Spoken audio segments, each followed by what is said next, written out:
அல்லேலூயா. ஆண்டவரும் அருமை இரட்சகருமாகிய இயேசு கிறிஸ்துவின் நாமத்தில் உங்கள் எல்லாருக்கும் என்னுடைய அன்பின் நல்வாழ்த்துக்களை நான் மீண்டுமாய் கொண்டு வருகிறேன். உண்மையாகவே இந்த விடுமுறை நாட்கள் நாம் கர்த்தருடைய வார்த்தைகளையும் அறிந்து கொள்வதற்கும் பலப்படுவதற்கும் ஆண்டவர் நமக்கு பிரயோஜனமாக்கி தந்திருக்கிறார். ஆமென். ஹல்லேலூயா. உங்கள் சபைக்கு வந்ததை குறித்து எனக்கு மிகுந்த சந்தோஷம். நான் வந்ததை குறித்து உங்களுக்கு சந்தோஷம் அப்படின்னா கொஞ்சம் கரங்களை வைத்து அல்லேலூயா சொல்லுங்க பார்க்கலாம். சந்தோஷமா? ஆமென், ஆமென். தேவனுடைய மனிதர்கள் ஒரு சந்திப்பதெல்லாம் மிகப்பெரிய பாக்கியமான காரியம். மோசேயோடு கூட ஆண்டவர் பேசுவார். மோசே, நீ கிளம்பிப்போ, எகிப்தில் இருக்கிறதான என்னுடைய ஜனங்களை நான் விடுதலையாக்கும்படிக்கு உன்னை பயன்படுத்த போகிறேன் அப்படின்ட்டு. அப்போ மோசே சொல்வார், இல்லை ஆண்டவர், எனக்கு சரியாக பேச தெரியாது, எனக்கு காரியங்கள் தெரியாது அப்படின்னு மோசே ஒரு 6 முறை சொல்வார், நான் வரமாட்டேன் ஆண்டவரே, நான் வரமாட்டேன் ஆண்டவரே அப்படின்ட்டு. அப்போது ஆண்டவர் சொல்வார், இல்லை, உனக்கு ஹெல்ப் பண்ணுறதுக்கு, தேவனுடைய வார்த்தைகளை பேசுவதற்கு, நான் உன்னுடைய இருதயத்தில் வைத்திருக்கிற தேவனுடைய வார்த்தைகளை பேசுவதற்கு உன் சகோதரனாகிய ஆரோனை நான் அனுப்புகிறேன். வனாந்தரத்தில் உன்னை சந்திக்கும்படிக்கு அவன் புறப்பட்டு வருகிறான். உன்னை காணும் பொழுது அவனுடைய இருதயம் மகிழும். அல்லேலூயா.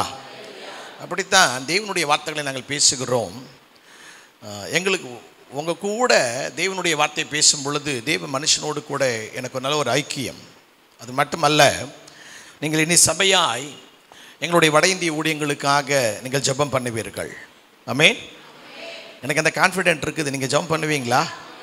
அல்லேலூயா, அல்லேலூயா. வட இந்தியாவிலே நாங்கள் எப்படி ஊழியம் செய்கிறோம், ஆனால் ரொம்ப ரொம்ப கடினமான பாதைகள் வட இந்தியாவில் இப்போ இருக்கிறதான இந்த சிச்சுவேஷன்ஸ், மத தீவிரவாதிகள் ஊழியத்தை செய்யக்கூடாதபடிக்கு, கைப்பிரதி கொடுக்கக்கூடாதபடிக்கு, ஸோ ரொம்ப கடினமான சூழ்நிலைகள். அவைகளுக்கு மத்தியில் தான் நாங்கள் கர்த்தருடைய ஊழியத்தை நிறைவேற்றி கொண்டு இருக்கிறோம். ஊழியத்திற்கு வெளியே போனால் திரும்பி நல்லபடியாக சேருவோமா அல்லது உயிரோடு கூட சேருவோமா அப்படின்றதெல்லாம் ஒரு பெரிய கொஸ்டின் மார்க். ஆனாலும் அழைத்தவர் உண்மையுள்ளவர், அவர் மகிமையாக நடத்தி கொண்டிருக்கிறார். அல்லேலூயா. ஸோ பிசாசு கொண்டு வருகிற பிரச்சனையை குறித்து, பிசாசு கொண்டு வருகிற எதிர்ப்பை குறித்து சுவிசேஷத்தை அறிவிக்கும் பொழுது, மத தீவிரவாதம் வரக்கூடியதான போராட்டங்களை குறித்து அதிகமாய் பேசக்கூடாது என்ற ஒரு கொள்கையை வைத்திருக்கிற ஒரு நபர் நான். ஆமென், அல்லேலூயா. பிரச்சனையை பற்றி நீங்கள் கேட்டிங்கன்னா நான் பிரச்சனையை பற்றி மட்டும்தான் சொல்ல முடியும். அவ்வளோ பிரச்சனை இருக்குது. திடீர்னு வருவாங்க, எந்த டிபார்ட்மெண்ட்டுனே தெரியாது ஒரு டிபார்ட்மெண்ட்டுன்னு பேர் சொல்லுவாங்க. நாங்கள் உங்களுடைய மினிஸ்ட்ரியை செக் பண்ணணும், உங்களுடைய அக்கௌண்ட்டை செக் பண்ணணும், உங்களுடைய ட்ரஸ்ட் டீடை செக் பண்ணணும், நீங்கள் ரிலீஜியஸ் ட்ரஸ்ட் வச்சுருக்கிறீங்களா அல்லது சேரிட்டபிள் ட்ரஸ்ட் வச்சுருக்கிறீங்களா, உங்களுடைய அக்கௌண்ட்ஸ் என்ன, யார் உங்களுக்கு ஆஃபரிங் கொடுக்குறாங்க, ஆஃபரிங் கொடுக்குறவங்க டேக்ஸ் கட்டுறாங்களா, எந்த டிபார்ட்மெண்ட் ஆள்னே தெரியாது. அவ்வளவு டிப்ளமேட்டிக் பிரச்சனைகள் உண்டு. இந்த பக்கம் ஊழியத்துக்கு வெளியே போனால் நம்மை அடிப்பதற்கும், நம்முடைய காரியங்களை சபைகளை இடிப்பதற்கும், வாகனத்தை திருடி கொண்டு போவதற்கோ அல்லது உடைப்பதற்கோ ஆயத்தமாக இருக்கிறார்கள். ஜூலை மாதம் சத்தீஸ்கரில் 3 சபைகளை நாங்கள் டெடிகேட் பண்ணும்படிக்கு போயிருந்தோம். பயங்கர பிரச்சனை. ஒரு சபையை டெடிகேட் பண்ணிட்டோம், 2வது சபையை டெடிகேட் பண்ண முடியாத அளவிற்கு பிரச்சனை. சபையை அன்னைக்கு தான் பிரதிஷ்டை பண்ணுகிறோம். அன்னைக்கே புல்டோசர் எடுத்துகிட்டு ஒரு 200-300 பேர் சர்ச்சை இடிக்கணும்னு நிற்கிறாங்க. நாங்கள் உள்ளே இருக்கிறோம், எப்படியாவது வெளியே வந்த உடனே எல்லாத்தையும் பண்ணிடணும். ஸோ இந்த சூழ்நிலைகள் இதெல்லாம் எது ஒன்றையும் நாங்கள் யோசிப்பதே கிடையாது. நான் உங்களுக்கு சொல்லுகிறேன், பிசாசினுடைய வேலை என்ன? சுவிசேஷத்தை தடுப்பது. பிசாசினுடைய மனிதர்களுடைய வேலை என்ன? தேவனுடைய ஊழியத்தை தடுப்பது. பிசாசினுடைய மனிதர்களுடைய வேலை, பிசாசினுடைய வேலை சுவிசேஷத்துக்கு விரோதமாக இருப்பது, தேவனுடைய வார்த்தைகளுக்கு விரோதமாக இருப்பது, தேவனுடைய ஊழியத்திற்கு விரோதமாக இருப்பது. இது அவனுடைய வேலை, அவனுடைய ஆட்களுடைய வேலை. கவனியுங்கள். பிசாசினிடத்திலோ அல்லது பிசாசினுடைய மனிதர்களிடத்திலோ தேவனுடைய வார்த்தை உண்டா? சொல்லுங்க. கிடையாது. அவன்கிட்ட தேவனுடைய அபிஷேகம் உண்டா? கிடையாது. அவன்கிட்ட தேவனுடைய பிரசன்னம் உண்டா? கிடையாது. அவன்கிட்ட தேவனுடைய வல்லமை உண்டா? கிடையாது. தேவனுடைய வரங்கள் கிரியை செய்கிறதா? கிடையாது. தேவனுடைய வரம் இல்லாத, தேவனுடைய வல்லமை இல்லாத, தேவனுடைய கிருபை இல்லாத, தேவனுடைய வார்த்தை இல்லாத, தேவனுடைய பிரசன்னம் இல்லாத பிசாசும் பிசாசுடைய மனிதர்களும் சுவிசேஷத்திற்கு விரோதமாய், ஊழியங்களுக்கு விரோதமாய் இவ்வளவு பகிரங்கமாய் எழும்புவார்கள் என்றால், தேவனுடைய வார்த்தையை வைத்திருக்கிற, தேவனுடைய வல்லமையால் நிரப்பப்பட்டிருக்கிற, தேவனுடைய வரங்களால் நிரப்பப்பட்டிருக்கிற, தேவனுடைய கிருபையை சுமந்து கொண்டிருக்கிற, தேவனுடைய பிரசன்னத்தை அனுபவிக்கிற நாம் எதற்கு பிசாசினுடைய காரியங்களை கண்டு பயப்பட வேண்டும்? நல்ல கரங்களை தட்டி அல்லேலூயா சொல்லுங்க.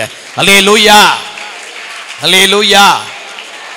சோ ஒரு நாளும் பிசாசுக்கு பயப்படாதிருங்கள்.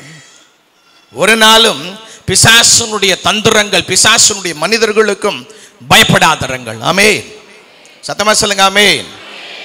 நீங்கள் வேதத்திலே பழைய ஏற்பாட்டிலே பிசாசு என்றோ, சாத்தான் என்றோ, பேய் என்றோ எத்தனை இடத்துல எழுதப்பட்டிருக்கும் என்று நினைக்கிறீர்கள்?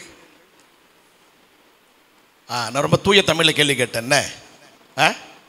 ரொம்ப தூய தமிழில் கேள்வி கேட்டுட்டு சாதாரண தமிழில் கேட்குறேன். பிசாஸ் அப்படின்னோ, சாத்தான் அப்படின்னோ, பேய் அப்படின்னோ பைபிளில் பழைய ஏற்பாட்டில் எத்தனை முறை எழுதப்பட்டிருக்கும்?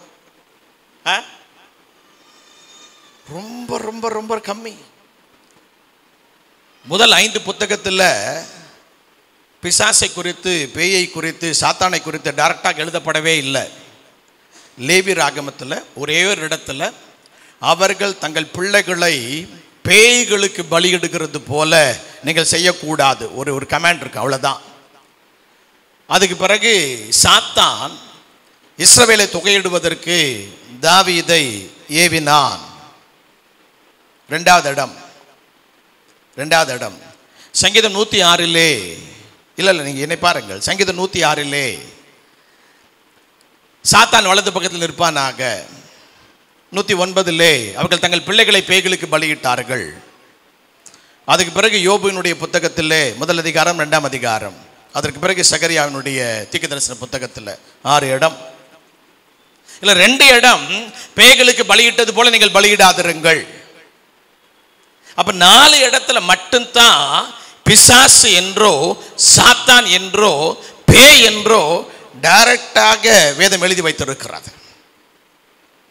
அப்ப ஆண்டவர் என்ன சொல்லுகிறார்? காலையில் நான் உங்களுக்கு சொன்னேன், தேவனை முழு இருதயத்தோடு நேசிக்க வேண்டும், தேவனை முழு பலத்தோடு நேசிக்க வேண்டும், தேவனை முழு ஆத்மாவோடு நேசிக்க வேண்டும். அவர்தான் தேவன். அப்ப இதுதான் வேதத்தினுடைய மைய கருத்தா இருக்கிறதே தவிர பிசாசை குறித்து, பிசாசினுடைய வல்லமையை குறித்து, பிசாசினுடைய தந்திரங்களை குறித்து நாம் பயப்பட வேண்டிய அவசியம் இல்லவே இல்லை. நல்ல கரங்களை வைத்து அல்லேலூயா சொல்லுங்க. அல்லேலூயா.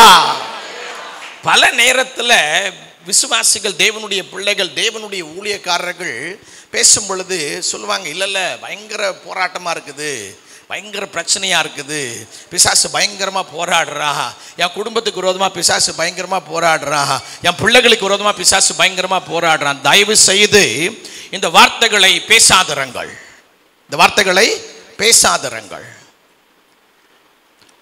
உங்களுடைய சிந்தையை, உங்களுடைய எண்ணங்களை அறிந்தவர் 2 பேர் தான். யார் யார் சொல்லுங்க பார்க்கலாம். உங்க சிந்தனைகளை அறிந்தவங்க 2 பேர் தான். ஒருத்தர் யாரு? தேவன். இன்னொருத்தங்க யாரு? நீங்க. உங்க சிந்தனை உங்களுக்கு தெரியுமா தெரியாதா? பிசாசுக்கு நாம் என்ன சிந்திக்கிறோம் தெரியாதே. நல்ல கண்களை வைத்து அல்லேலூயா சொல்லுங்க. நாம் என்ன சிந்திக்கிறோம் பிசாசுக்கு தெரியாது. நம்முடைய சிந்தனைகளை ஆண்டவர் தூரத்திலிருந்து அறிகிறவர். என்னுடைய நாவிலே சொல் பிறவாததற்கு முன்பதாகவே கர்த்தர் அறிந்திருக்கிறார். அவர் சர்வ வல்லமையுள்ள தேவன். பிசாசு சர்வ வல்லமை உள்ளவன் கிடையவே கிடையாது. அல்லேலூயா.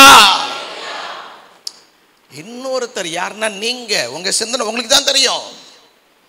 நீங்க சிந்தனைய வாயில திறந்து, எனக்கு பயமா இருக்குது, ஒரே போராட்டமா இருக்குது, ஒரே பிரச்சனையா இருக்குது, பிசாசு எனக்கு விரோதமாவே போராடுறான், இப்படி சொல்லும் போது தான் தெரியும், அடாடாடா இவங்க நம்மளை பத்தி இவ்வளவு பயந்துட்டு இருக்கிறாங்களே, இவங்க நம்மளை பற்றி இவ்வளோ பயம் பயந்துட்டு இருக்கிறாங்களே. ஏங்க உங்களை பார்த்தா பிசாசு பயப்படுவானா பயப்பட மாட்டானா? ஏங்க நான் உங்க கூட ஒரு பிரசங்கம் பேசி முடிச்சிட்டேன். ஒரு பிரசங்கம் பேசி முடிச்சதுக்கு பிறகு நான் உங்ககிட்ட சாதாரணமாக தான் பேசுகிறேன். எப்படி நீங்கள் என் கூட சேர்ந்துட்டீங்க தானே? அல்லேலூயா. ரைட். உங்களை பார்த்தா பிசாசு பயப்படுறானா பயப்படலையா? பயப்படுவானா? பயப்படுவான்றது ஃபியூச்சர் டென்ஸு. நான் கேட்குறது ப்ரெசண்ட்டு. உங்களை பார்த்து பிசாசு பயப்படுறானா இல்லையா? பயப்படுறான். உண்மையா? பக்கத்தில் யார் இருக்கிறாங்களோ உங்கள் கரத்தை பிடிச்சி சொல்லுங்க, உங்களை பார்த்தாலே பிசாசு பயப்படுறான்னு சொல்லுங்க. ஐயோ நீங்கள் சொல்கிறத பார்த்தா உங்கள் மூஞ்சை பார்த்தாலே பிசாசு பயந்து சாவான் அப்படின்ற மாதிரி சொல்கிற மாதிரி இருக்குது. உண்மை என்னன்னா, அவன் உங்களை பார்க்கும் பொழுது, கவனியுங்கள், உங்களை பார்க்கும் பொழுது அவன் உங்களை பார்க்கல, உங்களுக்குள்ள இருக்கிற இயேசுவை பார்த்து அவன் நடுங்குகிறான். அல்லேலூயா. நீங்கள் இரத்தத்தினால கழுவப்பட்டிருக்கிறீர்கள், பரிசுத்தமாக்கப்பட்டிருக்கிறீர்கள், நீதிமானாக்கப்பட்டிருக்கிறீர்கள், வசனத்தின்படி வாழுகிறவர்கள் என்று உங்களை பார்த்து அவன் பயப்படுகிறான். ஆனால் நிறைய நேரத்தில் நம்ம அவனை பார்த்து பயப்படுவோம். இன்னையிலிருந்து ஒரு நாளும் பிசாசை குறித்து, பிசாசினுடைய கிரியைகளை குறித்து நீங்க பயப்படவே கூடாது. நல்லா சத்தமா அல்லேலூயா சொல்லுங்க. அல்லேலூயா, அல்லேலூயா. என்னாகமம் 24ஆம் அதிகாரம், என்னாகமம் 24ஆம் அதிகாரம் 5வது வசனம். யாக்கோபே, உன் கூடாரங்களும் இஸ்ரவேலே உன் வாசஸ்தலங்களும் எவ்வளவு அழகானவைகள். சொன்னது யாரு? சத்தமா சொல்லுங்க. சொன்னது யாரு? நான் உங்களுக்கு நான் ஒரு பிரசங்கம் பேசி முடிச்சிட்டேன். நான் உங்களுக்கு புரிய வைக்கிறேன். நான் தேவனுடைய வசனத்தை புரிய வைக்கும்படிக்கு பேசுகிற பிரசங்கியார். நான் மட்டுமே பேசிக்கொண்டு போகிற பிரசங்கியார் கிடையாது. இந்த வசனத்தை சொன்னது யார் என்றால் பீலேயாம் யார் என்றால் அவன் தேவனுக்கு விரோதமானவன், தேவனுடைய பிள்ளைகளுக்கு விரோதமானவன். இப்படி பேச எனக்கு தெரியும். என்ன இப்படி பேச எனக்கு தெரியும். ஆனால் வேதத்தை புரிய வைக்க வேண்டும் என்பதற்காக இந்த வசனத்தை, இந்த வார்த்தைகளை பேசினது பீலேயாம். இந்த வார்த்தைகளை பேசின பீலேயாம் தேவனுடைய பிள்ளைகளை சபிக்கும்படிக்கு வந்தவன். இந்த வார்த்தைகளை பேசின பீலேயாம் தேவனுடைய பிள்ளைகளுக்கு விரோதமாய் அவன் காரியங்களை தவறாய் சொல்லிக் கொடுத்து தேவனுடைய கோபத்தை தூண்டும்படிக்கு வந்தவன். அவன் சொல்றான், பிசாசுடைய மனுஷன் ஜனங்களை சபிக்கும்படிக்கு வந்தவன் சொல்றான், யாக்கோபே உன் கூடாரங்களும் இஸ்ரவேலே உன் வாசஸ்தலங்களும் எவ்வளவு அழகானவைகள், எவ்வளவு அழகானவைகள். நான் உங்களை பார்த்து கேட்கிறேன், உங்க வீடு இப்போ இந்த ஜெபம் முடிஞ்ச உடனே நான் உங்கள் வீட்டுக்கு வரேன், இல்லை பாஸ்டர் வர்றாங்க, பாஸ்டம்மா வர்றாங்க, உங்கள் வீட்டுக்கு வர்றோம். உங்கள் வீடு அழகாக இருக்குதா அல்லது உங்கள் வீடு எப்படி இருக்குது செக் பண்ணலாமா? எப்படி செக் பண்ணலாமா? சொல்லாமல் உங்கள் வீட்டுக்கு நாங்கள் வந்தோம்னா, பாஸ்டர் 2 நிமிஷம் வெயிட் பண்ணுங்க, 2 நிமிஷம் வெயிட் பண்ணுங்க. என்ன பண்ணுவீங்க? நேராக போவீங்க, அங்கே தொங்குற துணி இங்கே தொங்குற துணி எல்லாத்தையும் மூட்டை கட்டி அந்த பெட் இருக்குமானால் பெட்டுக்கு கீழே ஒரு தள்ளி கிச்சனுக்குள்ள அனுமதிக்கவே மாட்டீங்க. கிச்சனுக்குள்ள என்ன பண்ண மாட்டீங்க? அனுமதிக்கவே மாட்டீங்க. பாஸ்டர் அங்கே இருங்க, பாஸ்டர் அங்கே இருங்க, பாஸ்டர் கடன்ட்டு எல்லாத்தையும் கொஞ்சம் போட்டு பெருக்கி தள்ளிட்டு அந்த ரூம் ஃப்ரெஷ்னர் அப்போ பார்த்து, டே எங்கடா ரூம் ஃப்ரெஷ்னர் வச்ச அப்படின்னு தேடி கண்டுபிடி எடுத்து ஒரு 4 அடி அடிச்சுட்டு, பாஸ்டர் வாங்க பாஸ்டர் சொல்லுங்களா சொல்ல மாட்டீங்களா? சொல்லுவீங்களா சொல்ல மாட்டீங்களா? இப்படிதான் இருக்கு வீடு. இப்போ இவங்க எங்கே இருக்கிறாங்கன்னா வனாந்திரத்தில் இருக்கிறாங்க. கவனியுங்கள், இவங்க யாருக்குமே டாய்லெட் கிடையாது. என்ன கிடையாது? டாய்லெட் கிடையாது. வனாந்திரத்தில் தான் இவங்க டாய்லெட் போகணும். அப்படி டாய்லெட் போகும்போது ஒரு குச்சி எடுத்துக்கொண்டு போ, வேதத்தில் ஆண்டவர் சொல்லியிருக்கிறார், குச்சி எடுத்துக்கொண்டு போ, அதை ஒரு குழியை உண்டாக்கி உன்னிலிருந்து கழிந்து போனதை மூடி போடு அந்த குச்சியை வச்சு. கிட்டத்தட்ட 50 லட்சம் ஜனங்கள். எவ்வளவு பேரு? 6 லட்சம் புருஷர்கள். 6 லட்சம் புருஷர்கள் என்றால் எபிரேய இலக்கியத்தின்படி மனைவியை உடையவன் தான். ஸோ 6 லட்சம் புருஷர்கள், 6 லட்சம் மனைவிமார்கள். சரிங்களா? இந்த வனாந்திரத்தில் தான் இயேசு கிறிஸ்து பிரதானமான சமுதாய கட்டளையை கொடுத்தார். உன் தகப்பனையும் உன் தாயையும் கனம் பண்ணுவாயாக. அப்போ அவங்க அப்பா அம்மா இருக்கிறாங்க, அவங்க அப்பா அவங்க அம்மா இருக்கிறாங்க. 24 லட்சம் பேர். ஒரு குடும்பத்திற்கு 2 பேர் பிள்ளைகளை நீங்க வச்சீங்க அப்படின்னா, ஒரு குடும்பத்திற்கு 2 பிள்ளைகளை நீங்க வச்சீங்க அப்படின்னா 48 லட்சம் பேர். இஸ்ரவேல் ஜனங்களுக்கு தேவனுடைய வாக்குத்தத்தம் என்னன்னா, நீங்கள் பலுகி பெருகி பூமியை நிரப்புங்கள். அதான் தேவனுடைய வார்த்தை. நீங்கள் போய் படித்து பாருங்கள். பைபிளில் நம்ம 1 நாளாகமத்தினுடைய 1ஆம் அதிகாரம், 2ஆம் அதிகாரம், 3ஆம் அதிகாரம், 4ஆம் அதிகாரம், 5ஆம் அதிகாரம், 6ஆம் அதிகாரம், 7ஆம் அதிகாரம், 8ஆம் அதிகாரம், 9ஆம் அதிகாரம், 10ஆம் அதிகாரம் வரைக்கும் ஸ்கிப் பண்ணுவோம் நிறைய பேர். என்ன ஏன் ஸ்கிப் பண்ணுவோம்? அது வெறும் பேரா வருது, அது வெறும் பேரா வந்து ஸ்கிப் பண்ணுவோம். இல்லை, நீங்கள் ஸ்கிப் பண்ணக்கூடாது, படித்து பாருங்கள். நீங்கள் அங்கே படிக்கும்போது உங்களுக்கு நிறைய காரியங்கள் புரியும். அது வெறும் பேரா இருக்கு. ஆனால் நீங்கள் ஒவ்வொருத்தருடைய குடும்பத்தை பார்த்தீங்கன்னா 6 பிள்ளைகள், 8 பிள்ளைகள், 10 பிள்ளைகள், 12 பிள்ளைகள், 14 பிள்ளைகள் போயிட்டே இருக்கும். ஸோ ஒரு குடும்பத்துக்கு 2 பேர், ஒரு புருஷன், ஒரு மனைவி, 2 பிள்ளைகள், அப்பா அம்மா. கணக்கு பண்ணால் ஒரு பெரிய லிஸ்ட்டு. இவ்வளோ பேரும் வனாந்திரத்தில் டாய்லெட் போனோம், இவ்வளோ பேரும் வனாந்திரத்தில் யூரினல் போனோம்.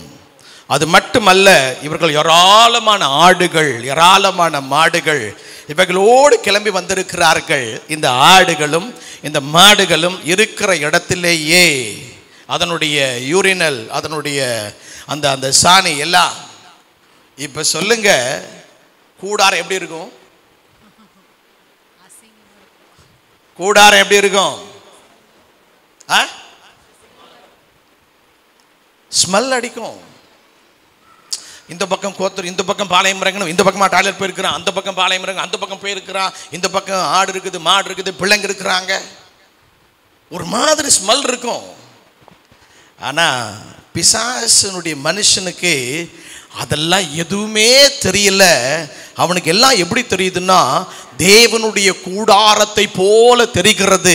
அவன் சொல்றான், இஸ்ரவேலே உன் கூடாரங்களும் யாக்கோபே உன் வாசஸ்தலங்களோ எவ்வளவு அழகுள்ளதா இருக்கிறது. உங்களுடைய வீட்டை குறித்த தேவனுடைய வார்த்தை, உங்களுடைய குடும்பத்தை குறித்த தேவனுடைய வார்த்தை. உங்கள் குடும்பத்தை பிசாசு பார்க்கும் பொழுது, உங்கள் வீட்டை பிசாசு பார்க்கும் பொழுது, உங்கள் பிள்ளைகளை பிசாசு பார்க்கும் பொழுது அவனால டைரக்டாக பார்க்க முடியாது. இயேசுவின் இரத்தத்தினால கழுவப்பட்டவர்களாக, இயேசுவின் அபிஷேகத்தால் நிரப்பப்பட்டவர்களாக, இயேசுவின் வார்த்தையால் நிரப்பப்பட்டவர்களாகத்தான் உங்கள் வீட்டையும் உங்களையும் பார்க்க முடியும். அல்லேலூயா. பிசாசு உங்களை ஒண்ணுமே பண்ண முடியாது. நல்லா கரங்களை வைத்து அல்லேலூயா சொல்லுங்க. ஆகவேதான் எங்கள் ஊழியத்திலே எங்களுக்கு ஊழியத்திற்கு விரோதமாக எழும்புகிற பிரச்சனைகள், ஊழியத்திற்கு விரோதமாக எழும்புகிற போராட்டங்கள், மனுஷிக போராட்டங்கள், மத தீவிரவாதிகள் வரக்கூடிய போராட்டங்கள், அரசு அதிகாரிகளால் வரக்கூடிய காரியங்கள், எது ஒன்றை குறித்தும் நாங்கள் யோசிப்பதல்ல. தேவன் எந்த நோக்கத்திற்காக வேறு பிரித்தாரோ அந்த நோக்கத்தை மையப்படுத்தி ஓடிக்கொண்டே இருக்கிறோம். அல்லேலூயா, அல்லேலூயா.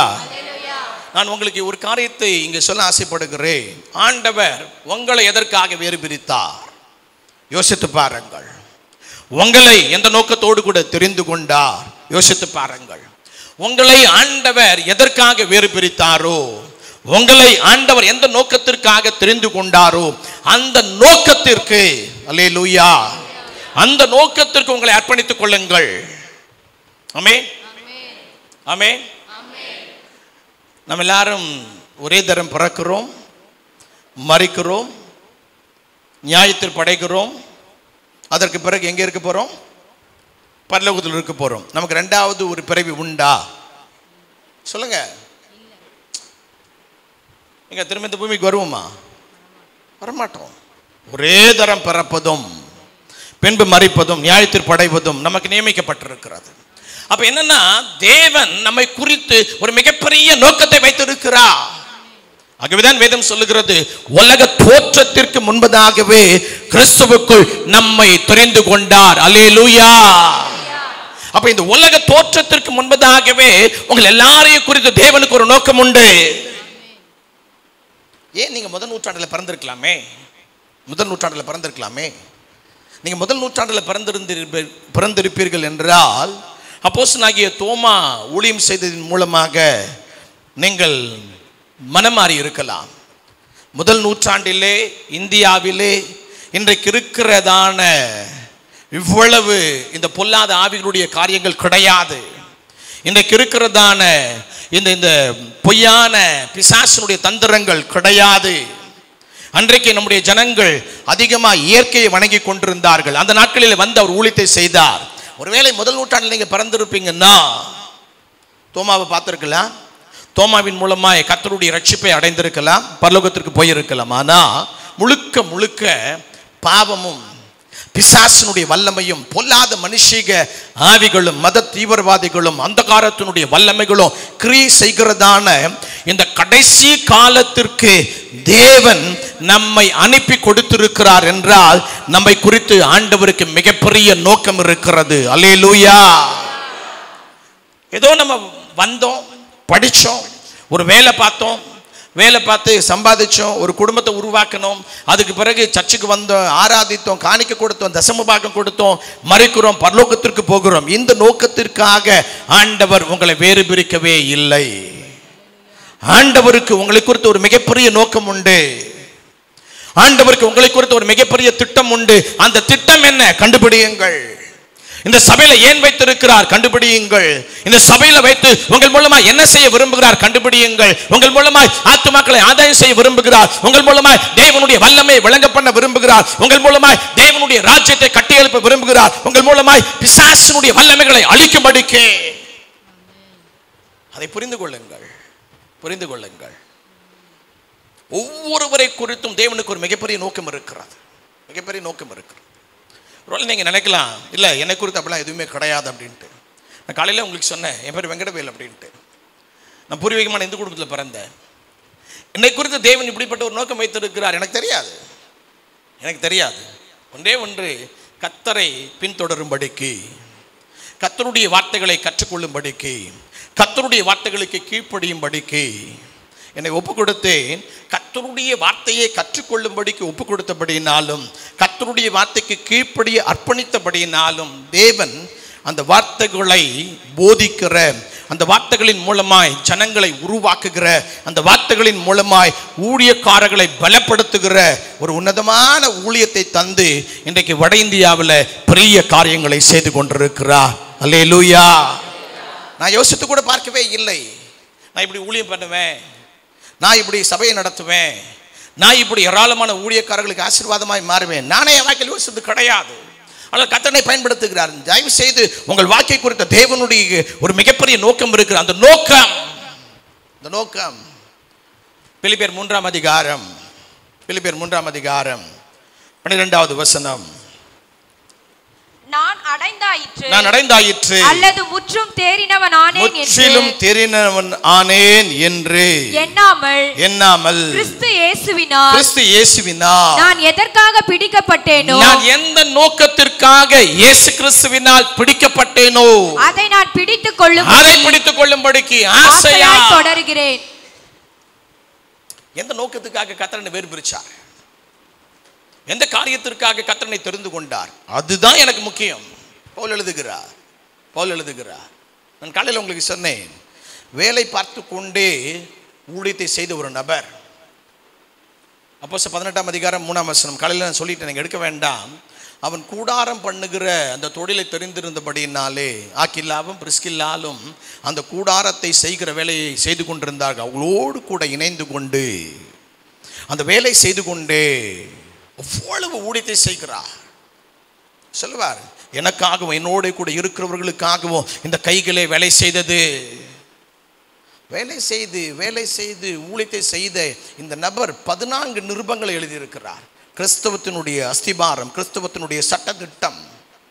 அப்போ உங்களை குறித்து தேவனுக்கு ஒரு மிகப்பெரிய நோக்கம் இருக்கிறது.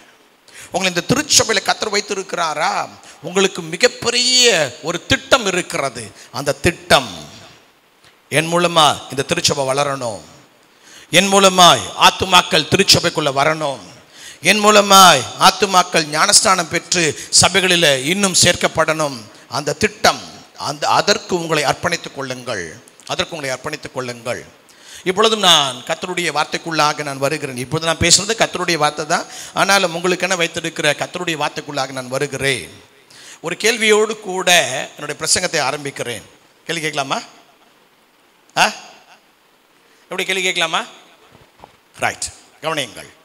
தாவீதின் நாட்களிலே இஸ்ரவேலர் எல்லாரும் தேவனுடைய பிள்ளைகள். இந்த இஸ்ரவேலர்கள் எல்லாருமே வாரம் தோறும் ஓய்வு நாளிலே கர்த்தரை ஆராதிக்க வேண்டும் சட்டம். இஸ்ரவேலர் எல்லாருமே காணிக்கைகளை கொடுப்பார்கள், இஸ்ரவேலர் எல்லாருமே தசம பாகத்தை கொடுப்பார்கள், இஸ்ரவேலர் எல்லாருமே 5 விதமான பலிகள், பாவ நிவாரண பலி, குற்ற நிவாரண பலி, சர்வாங்க தகன பலி, சமாதான பலி, போஜன பலி, இந்த 5 பலிகளை கொடுத்து கர்த்தரை ஆராதிப்பார்கள். எல்லாருமே கர்த்தருக்கென வாழ்ந்து கொண்டிருந்தவர்கள். ஆனால் அந்த தலைமுறையில் அப்படி தேவனுக்காக வாழ்ந்து கொண்டு காணிக்கை கொடுத்து பலிகளை செலுத்தி தசமபாகம் கொடுத்து கர்த்தருடைய ஓய்வு நாள் ஆராதித்து கொண்டிருந்த அந்த தலைமுறையிலே எல்லாரையும் விட்டு ஆண்டவர் ஏன் தாவீதை ராஜாவாக ஏற்படுத்தினார்? இதான் கேள்வி. புரியுதா? இஸ்ரவேல் ஜனங்கள் எல்லாருமே அந்த நாட்டில் இஸ்ரவேல் ஜனங்கள் எல்லாருமே கர்த்தரை ஆராதிக்கிறவர்கள், 12 கோத்திரங்கள். காரணம், சாமுவேலின் மூலமாய் அவர்கள் பிசாசை எல்லாம் விக்கிரகத்தை எல்லாம் அகற்றிவிட்டு கர்த்தர் ஒருவருக்கே ஆராதனை செய்து கொண்டிருக்கிறார்கள். சாமுவேல் தீர்க்கதரிசியாக இருந்து அவர்களை நியாயம் விசாரித்துக் கொண்டிருக்கிறார். சாமுவேலின் நாட்களிலே மிகப்பெரிய மாற்றங்கள் உண்டாகிறது. பிசாசினுடைய வல்லமைகள், விக்கிரகத்தினுடைய காரியம் எல்லாமே அழிக்கப்பட்டு விட்டது. ஸோ இஸ்ரவேல் ஜனங்கள் முழு மனதோடு கூட கர்த்தரை ஆராதிக்கிறார்கள், கர்த்தருடைய ஆலயத்திற்கு வந்து ஆராதிக்கிறார்கள், தசமபாகம் காணிக்கை கொடுக்கிறார்கள், சர்வாங்க தகன பலி, சமாதான பலி, போஜன பலி, பாவ நிவாரண பலி, குற்ற நிவாரணம் எல்லாவற்றையும் கொடுத்து கர்த்தரை கனம் பண்ணுகிறார்கள். அப்படி இருந்தும் அந்த தலைமுறையில் ஆண்டவர் ஏன் தாவீதை ராஜாவாக ஏற்படுத்தினார்? இதான் கேள்வி. உங்களுக்கு ஒரு 3 நிமிஷம் டைம் தரேன். கர்த்தருடைய பெட்டியை கொண்டு வந்தார். Very good. உண்மை. அப்புறம் சொல்லுங்க. தேவனை ஆராதித்துக் கொண்டே இருந்தார். Very good. அப்புறம் தேவனுடைய இருதயத்திற்கு ஏற்றவராக இருந்தார். அது அப்போஸ்தலர் 13ஆம் அதிகாரம் 22ஆம் வசனம் அங்க இருக்குது அதை பத்தி. அப்புறம் சொல்லுங்க. இவ்வளவுதானா? எல்லாராலும் அற்பமா எண்ணப்பட்டதுனால கர்த்தர் வைத்துட்டாரா? Very good. எந்த காரியத்தை செய்தாலும் கர்த்தர் இடத்துல விசாரித்து செய்கிறார். அப்புறம் தேவனுடைய சித்தத்தை, எஸ், உங்க பாஸ் ஏற்கனவே சொன்னாரு. அப்புறம் கர்த்தருக்காக வைராக்கியமா இருந்தார். அப்புறம்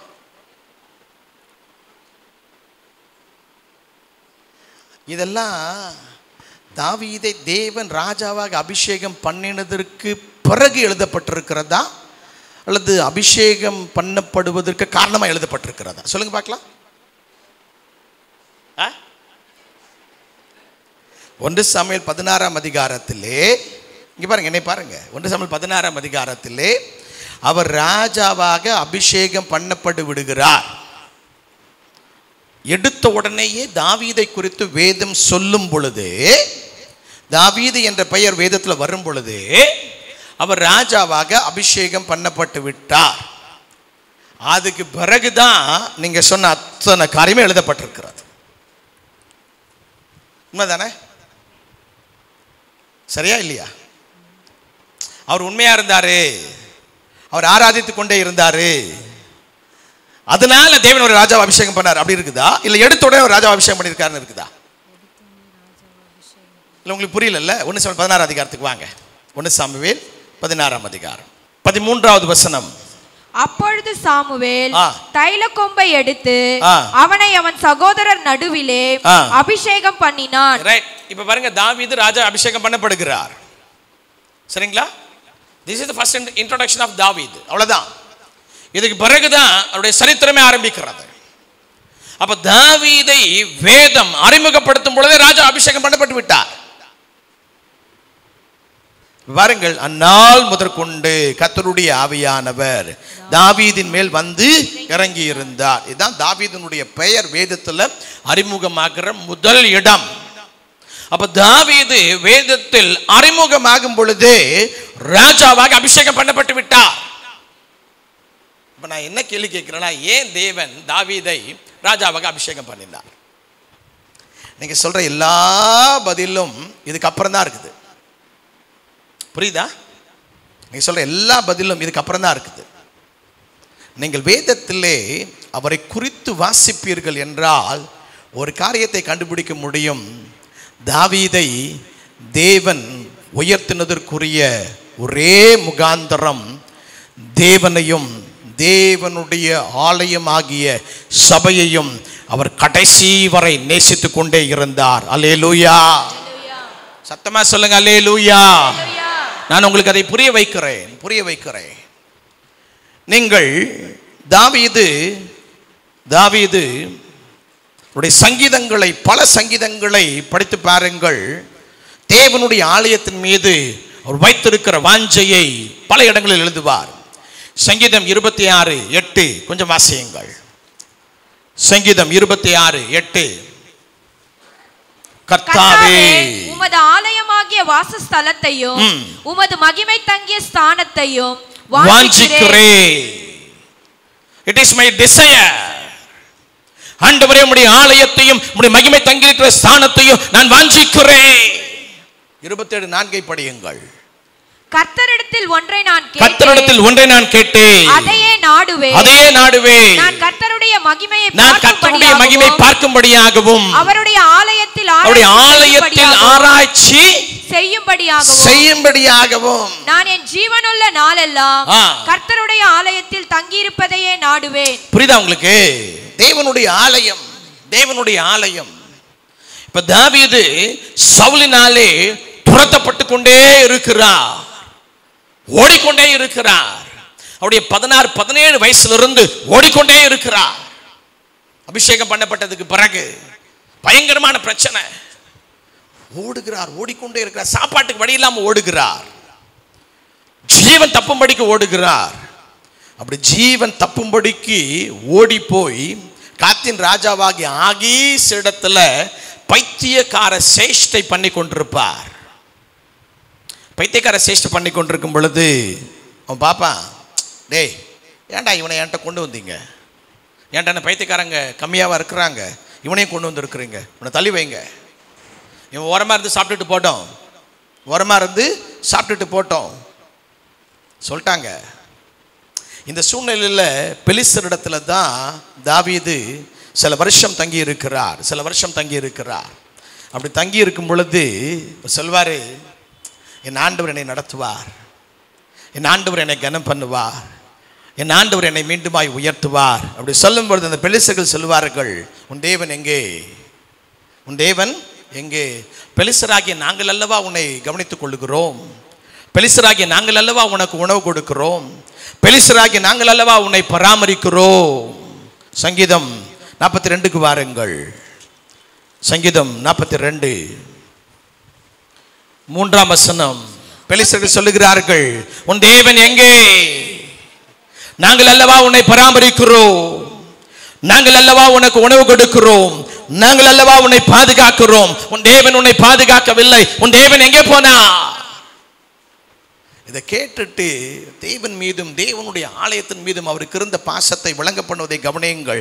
உன் தேவன் எங்கே என்று அவர்கள் நாள்தோறும் என்னிடத்தில் சொல்லுகிறபடியினால் இரவும் பகலும் என் கண்ணீரை எனக்கு உணவாயிற்று.